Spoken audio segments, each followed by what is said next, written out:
सुबह के 7 बज रहे थे। खुशी किचन में खड़ी चाय बना रही थी। उसकी सास गायत्री जी पूजा के लिए फूल तोड़ने गई थी। उसका पति प्रथम ऑफिस जाने के लिए तैयार हो रहे थे। तभी सासू माँ आंगन से आवाज लगाई, खुशी चाय तैयार हुई क्या? खुशी ने कप को ट्रे में रखते हुए जवाब दिया, जी मम्मी जी, बस ला रही हूँ। तभी बाहर गेट पर एक कार रुकी। खुशी की ननद गुड़िया आई थी। उसके हाथों में बड़े बड़े बैग थे। खुशी ने सोचा शायद आज फिर से नए कपड़े लाए हैं या शायद वही पुरानी साड़ियाँ। गुड़िया ने घर में घुसते ही मुस्कुराते हुए कहा, भाभी ये देखिए। गुड़िया ने अपनी भाभी खुशी के सामने साड़ियों का बड़ा सा ढेर रख दिया। ये सब आपके लिए, देखिए कितनी सुंदर है। खुशी ने हल्की मुस्कान के साथ साड़ियों को देखते हुए कहा, नहीं दीदी, रहने दीजिए। अभी तो आपने कुछ दिन पहले ही सूट और साड़ियाँ दी थी, अब फिर क्यों परेशान क्यों हुई हैं? गुड़िया हंसते हुए बोली, भाभी आप भी ना, मैं आपसे पूछ कर लाती हूँ। आप तो मेरी छोटी बहन जैसी हैं। जो कपड़े मैं पहनकर बोर हो जाती हूँ वो आपके लिए रख देती हूँ।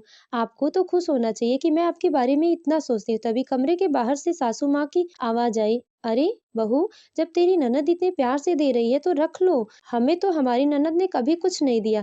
तुम तो बड़ी खुश नसीब हो। इतना कहकर गुड़िया ने साड़ियों का ढेर खुशी के गोद में रख दिया। खुशी ने चुपचाप साड़ी उठाई और उसे अलमारी में रख दिया, लेकिन उसके दिल में एक भारीपन था। वह सोचने लगी, क्या मेरी अपनी पसंद का कोई हक नहीं है? क्या मैं हमेशा दीदी कि पुराने कपड़े पहनती रहूंगी? खुशी ने कपड़ों को रखने के लिए अलमारी खोली तो उसने देखा गुड़िया की दी हुई पुरानी साड़ी और सूटों का ढेर लगा हुआ है। उसने उन कपड़ों को छूते हुए कहा, ये कपड़े मेरी पहचान नहीं हो सकते। लोग मुझे देखकर हमेशा यही कहेंगे कि मैं दूसरों की दी हुई चीजें पहनती हूँ। उसके मन में बचपन की एक घटना तैर गई। तब वह अपनी बड़ी बहन के पुराने कपड़े पहनती थी। माँ समझाती थी, बड़ी बहन के कपड़े पहनने में क्या बुरा है, पैसे बचते हैं। लेकिन तब खुशी के सहपाठी उसे चिढ़ाते थे, ये हमेशा दूसरों की पहना हुआ कपड़ा ही पहनती है। एक दिन गायत्री जी ने घर पर एक बड़ा फंक्शन रखा। मेहमानों का आना जाना लगा हुआ था और पूरे घर में रौनक थी। खुशी ने भी फंक्शन के लिए सजी सॉरी साड़ी पहनी थी, जो गुड़िया ने कुछ दिन पहले ही दी थी। फंक्शन के दौरान प्रथम की बुआ खुशी के पास आई और मुस्कुराती हुए बोली, बहू आज इस साड़ी में तुम बहुत सुंदर लग रही हो। साड़ी तुम पर खूब जच रही है। यह सुनकर खुशी ने एक हल्की सी मुस्कान दी, लेकिन उससे पहले वह कुछ कहती, गायत्री जी ने झट से बात काटते हुए कहा, हाँ दीदी, ये साड़ी मेरी बेटी गुड़िया की है। उसने ही अपनी साड़ी खुशी को दी थी। गायत्री जी की यह बात सुनकर बुआ चौंक गई। उनके चेहरे पर हैरानी साफ झलक रही थी। उन्होंने आश्चर्य से कहा, इतने बड़े फंक्शन में घर की बहू किसी और की पहनी हुई साड़ी पहन रही है? उनकी बात सुनकर फंक्शन में मौजूद लोग भी फुसफुसाने लगे।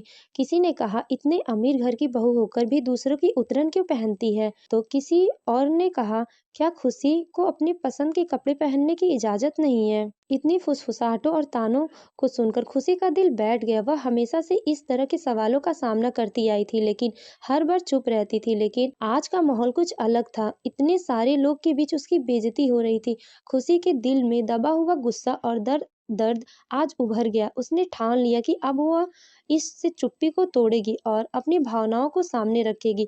उस रात खुशी अपने कमरे में चुपचाप बैठी थी, लेकिन उसके मन में उथल-पुथल मची हुई थी। प्रथम कमरे में आया तो उसने गुस्से और दर्द भरे स्वर में कहा, प्रथम तुम फंक्शन में कुछ बोले क्यों नहीं? मेरी बेइज्जती हो रही थी और तुम बस चुपचाप खड़े थे। लोग मुझसे बार-बार पूछ रहे थे कि मैं दूसरों की उतरन क्यों पहनती हूँ। तुमने कुछ कहने की जरूरत भी महसूस नहीं की। प्रथम ने गहरी सांस लेते हुए कहा, खुशी मैं जानता हूँ कि तुम्हें बुरा लगा होगा, लेकिन अगर तुम्हें सच में दीदी के कपड़े नहीं चाहती तो सीधे मना क्यों नहीं कर देती? बार बार इस बात को सहना और फिर शिकायत करना ठीक नहीं है। अगर यह बात तुम्हें इतनी परेशान करती है तो तुम्हें इसे खुद ही खत्म करना होगा। खुशी ने उसकी बात सुनी तो थोड़ी देर चुप रही। वह सोचने लगी, क्या प्रथम सही कह रहा है? क्या मुझे दीदी से साफ साफ मना कर देना चाहिए? लेकिन फिर उसने मन में एक और सवाल आया, अगर मैं दीदी से मना कर दूं तो क्या इससे हमारे रिश्ते में खटास आ जाएगी? क्या वह मुझे गलत समझेंगी? खुशी ने ठान लिया कि उसे कुछ ऐसा करना होगा जिससे गुड़िया की बात भी समझ आए और उसके रिश्ते पर कोई कड़वाहट न आए। उसने फैसला कर लिया कि अब वह अपनी चुप्पी तोड़ेगी, लेकिन इस तरह कि सामने वाले को बात समझ में आ जाए और रिश्ते की मिठास बनी रहे। अगली सुबह खुशी ने साड़ियों का ढेर एक बैग में भरकर गुड़िया के पास ले जाने का फैसला किया। वह सासू माँ के कमरे में पहुंची और मुस्कुराती हुई बोली, दीदी, आप हर बार अपने कपड़े मुझे देती हैं। इस बार मैंने सोचा मैं भी अपनी कुछ साड़ियाँ आपको दूं। ये देखिए, ये मेरी फेवरेट साड़ियाँ हैं, लेकिन अब मैं इन्हें नहीं पहनती, तो सोचा आपको दे दूं। गुड़िया ने चौंकते हुए कहा, भाभी, आप मुझे अपनी पुरानी साड़ियाँ क्यों दे रही हैं? मुझे आपके पहने हुए कपड़ों की जरूरत नहीं है। इससे पहले गुड़िया कुछ और कहती, सासू माँ ने गुस्से में कहा, खुशी, ये क्या कह रही हो? ननद को अपनी पुरानी चीज देना अच्छी बात नहीं है। खुशी ने शांत स्वर में कहा, मम्मी जी, अगर दीदी मेरी पुराने कपड़े पहनने में दिक्कत होती है तो मुझे भी इनकी पुरानी चीजें पहनने में परेशानी होती है। मैं दीदी की बहुत इज्जत करती हूँ, लेकिन बार बार उनके कपड़े पहनकर मुझे खुद को छोटा महसूस होता है। क्या मेरा भी हक नहीं है मैं अपनी पसंद के कपड़े पहनूं? गुड़िया ने खुशी की बात सुनी तो उसे एहसास हुआ कि वह अनजाने में खुशी को नीचा महसूस करा रही थी। उसने तुरंत माफी मांगते हुए कहा, भाभी, मुझे सच में नहीं पता था कि मेरी आदत को इतनी परेशान कर रही है। आपने कभी कुछ कहा नहीं, इसीलिए मैं समझती रही आपको यह अच्छा लगता है। आगे से ऐसा कभी नहीं होगा। उस दिन के बाद गुड़िया ने अपनी पुरानी चीजें जरूरतमंदों को देना शुरू कर दिया।